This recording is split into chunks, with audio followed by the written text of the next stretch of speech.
लक्ष्मण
నువ్వే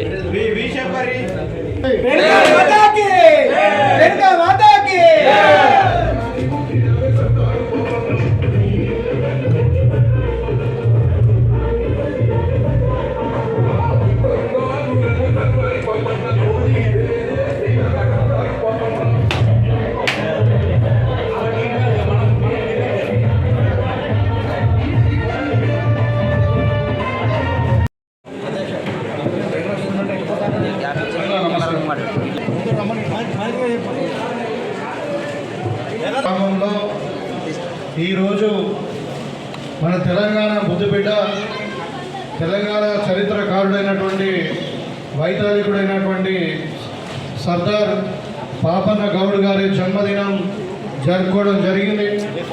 ఈ సందర్భంగా ఆ మహానుభావుడి యొక్క విగ్రహాన్ని ఆవిష్కరించుకొని మరి 374 సంవత్సరాల జన్మదినాన్ని జరుపుకోవడం జరిగింది అందరు మన గౌడ సోదరుల మధ్యన.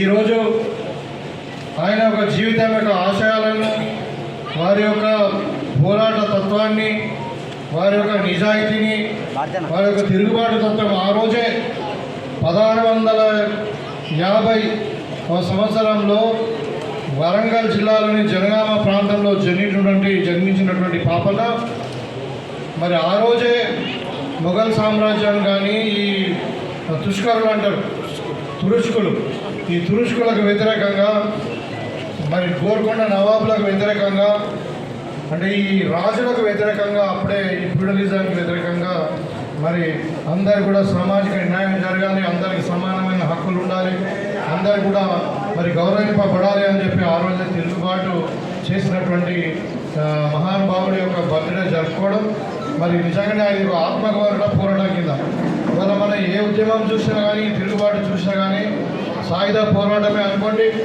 మరి తెలంగాణ ఉద్యమం అనుకోండి, ఏదైనా కానీ ఆత్మగౌరవము అస్తిత్వ పోరాటంగానే మారింది. మరి ఇవన్నిటి కూడా ఆదర్శం కూడా ఒకవైపు మహాత్మా గాంధీజీ, అదేవిధంగా ఒకవైపు మన తెలంగాణ వైద్యులైనటువంటి వాళ్ళు చెప్పిన సిద్ధాంతాలు ఏదైతే మరి ఆత్మగౌరవం కొరకు మనము మన సెల్ఫ్ రెస్పెక్ట్ కొరకు మన హక్కుల కొరకు పోరాటం చేయాలన్నది ఆ రోజే పెద్దలు మన పాపన్న గౌడ్ గారు చెప్పడం జరిగింది.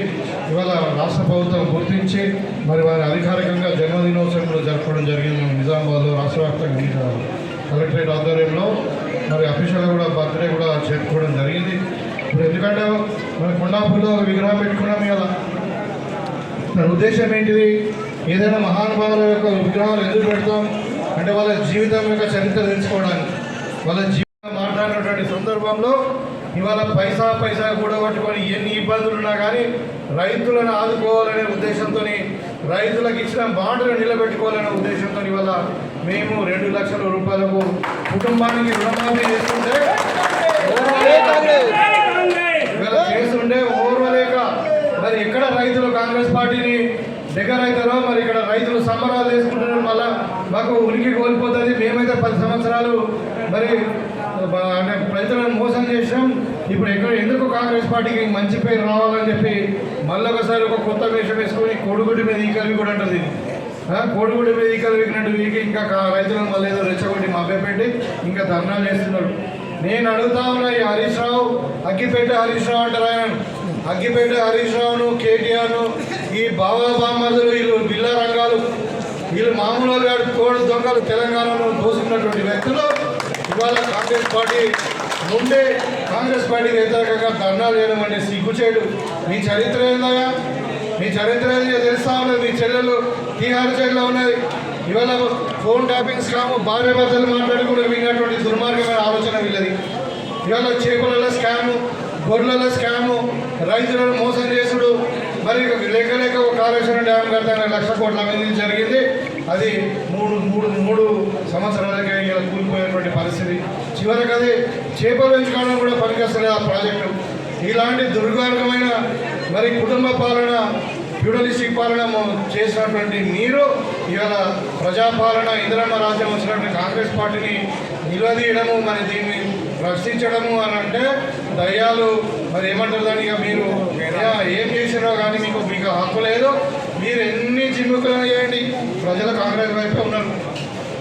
ఎందుకంటే కాంగ్రెస్ పార్టీ చెప్పిందే చేస్తుంది. ఇవాళ మేము చెప్పిన 6 గ్యారెంటీలు ఇవాళ అమలు పరుస్తున్నాం. భావి తరాలకు తెలాలని వాళ్ళ తెల్లారి మనం చౌరస్తకి పోగానే పాపారాయుడు గారి విగ్రహం కనబడుతుంది, మనకు గుర్తు చేస్తుంది. పాపారాయుడు గారు మరి ఆ రోజు పోరాటం చేసిండ్రు. ఆ రోజు రాజరికానికి, ఫ్యూడలిజానికి మరి వ్యతిరేకంగా, రాజుల వ్యతిరేకంగా మరి సమాజం కొరకు పోరాటాలు చేసిండ్రు, త్యాగాలు చేసిండ్రని మనకు గుర్తుకొస్తుంది. సో ఈ రోజు కూడా మరి వాళ్ళ ఆలోచన విధానాలు ఇవన్నీ కూడా మనకు ఆదర్శం కాబట్టి మనం గ్రామాలలో వాళ్ళ విగ్రహాలు పెట్టుకుంటా ఉన్నాం. తప్పకుండా వాళ్ళ ఆశయాలను మనం పాటించినప్పుడే మరి మనం వాళ్ళకు నిజమైన నివాళులు అర్పించిన వాళ్ళం అవుతాం. కాబట్టి మనందరం కూడా సమాజం కొరకు మరి దళిత పీడిత బహుజనుల కొరకు ఎవరైతే వాళ్ళ హక్కుల కొరకు కానీ వాళ్ళకి కావాల్సినటువంటి వాళ్ళకి జరుగుతున్న అన్యాయం మీద మనం పోరాటం చేసి మరి మనం సమాజాన్ని దిశగా ఈ సమాజాన్ని తీసుకుపోవాల్సిన అవసరం ఉంది. కాబట్టి మరీ ముఖ్యంగా ఇవాళ కాంగ్రెస్ పార్టీ పరిపాలన మనం ఉన్నాం. కాంగ్రెస్ పార్టీ ఆలోచన విధానం కూడా అదే. బడుగు బలహీన వర్గాలు, ఎస్సీ ఎస్టీలు, మైనారిటీలు అందరూ కూడా భారతీయులు, ప్రతి ఒక్క పౌరుడిని గౌరవించాలా, ప్రతి ఒక్క గౌరవానికి సమానమైన అవకాశం రావాలా, మనందరూ కూడా ఉన్నత స్థానంలో ఎదగాలనేది కాంగ్రెస్ పార్టీ ఆశయం. మరి అదే లైన్లో కూడా ఇవాళ రేవంత్ రెడ్డి గారి ప్రభుత్వం కూడా నడుస్తూ ఉంది. అదే ఒక అంశం. రెండవది ముఖ్యంగా పత్రికా విలేకరులకు నేను ముఖ్యంగా విన్నవి వేసుకుని ఏంటంటే, గత నెల రోజుల నుండి ఎప్పుడైతే కాంగ్రెస్ పార్టీ రైతులకు రుణమాఫీ చేస్తామని ఆలోచన చేసి ఎప్పుడైతే 15వ తారీఖు నాడు, పోయిన నెల జూలైలో 15వ తారీఖు నాడు జియో నంబర్ 567 విడుదల చేసిందో అప్పటి నుండి టీఆర్ఎస్ వాళ్ళకి అంటే కడుపులో మంట మొదలైంది. అరే వీళ్ళు చేస్తారు అనుకున్నాము, చేయరు అనుకున్నాము, మేము ఒక 1,00,000 రూపాయలే చేస్తామని చెప్పినాము, అది కూడా సరిగ్గా మేము 15 నెలలు చేయలే, మేము మోసం చేసినట్టు కాంగ్రెస్ వాళ్ళు కూడా రైతులకు మోసం చేస్తారని అనుకున్నారు. ఎట్లాగో మేము అంతా తెలంగాణ మొత్తం అప్లపాలు చేసినాం, పైసలు లేవు.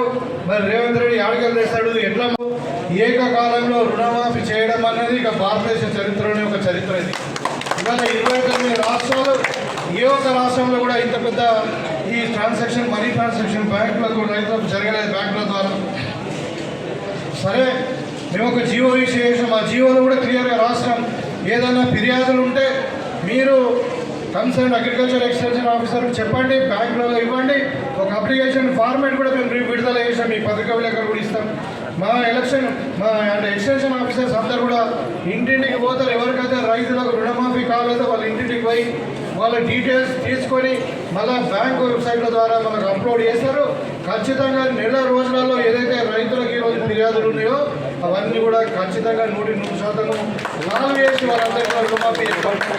నేను చెప్పినాం 2 లక్షల రూపాయలు ఒకసారి రుణమాఫీ చేస్తామని. ఒకసారి వేసాం, ఒకసారి 1 లక్ష వేసాం, 1 లక్ష లోపల ఉన్న వాళ్ళకి ఇంకోసారి 1.5 లక్షలు ఉన్న వాళ్ళకి వేసాం, ఇంకోసారి మరి 2 లక్షలు ఉన్న వాళ్ళకి వేసాం.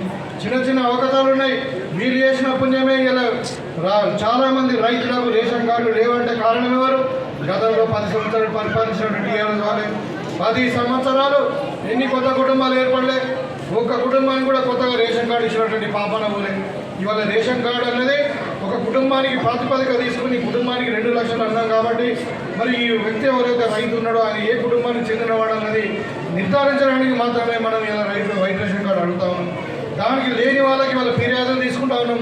వాళ్ళు ఒక ఫార్మేట్లో కంప్లీట్ చేసేస్తే మళ్ళీ బ్యాంకుల వెబ్సైట్లో అప్లోడ్ చేస్తే వాళ్ళకు కూడా రుణమాఫీ వస్తుంది. అదేవిధంగా దాంట్లో జీవోలో కూడా క్లియర్గా రాసినాం. ఇలా దురదృష్టం ఏంటంటే 10 ఏళ్ళు అధికారంలో ఉండి మంత్రులుగా పనిచేసిన వాళ్ళు జీవోలు చదువుకోకుండా మాట్లాడుతున్నారు. దాంట్లో జీవోలో క్లియర్గా రాసింది ఏంటంటే 2 లక్షల రూపాయల కంటే పైన ఉన్నది మీరు రైతులు కట్టాలి. బ్యాంకులో బ్యాలెన్స్ అమౌంట్ కట్టినప్పుడు ఈ 2 లక్షల రూపాయలు కూడా రుణమాఫీ అవుతాయని చెప్పడం జరిగింది. దయచేసి నేను రైతులందరినీ కూడా కోరుకుంటా ఉన్నా, మీరందరూ కూడా బ్యాలెన్స్ అమౌంట్ ఏదైతే ఎక్స్ట్రా ఉందో మీ కుటుంబానికి అది 10,000 కావచ్చు, 20,000 కావచ్చు, 1 లక్ష కావచ్చు, 2 లక్షలు కావచ్చు, 2 లక్షల పైన ఏదైతే మీరు రుణం మీకు ఉన్నదో అది మీరు బ్యాంకులో కట్టండి. పై భాగంలో 2 లక్షల రూపాయలు రుణమాఫీ చేయించే బాధ్యత మాదే అని చెప్పి ఈ సందర్భంగా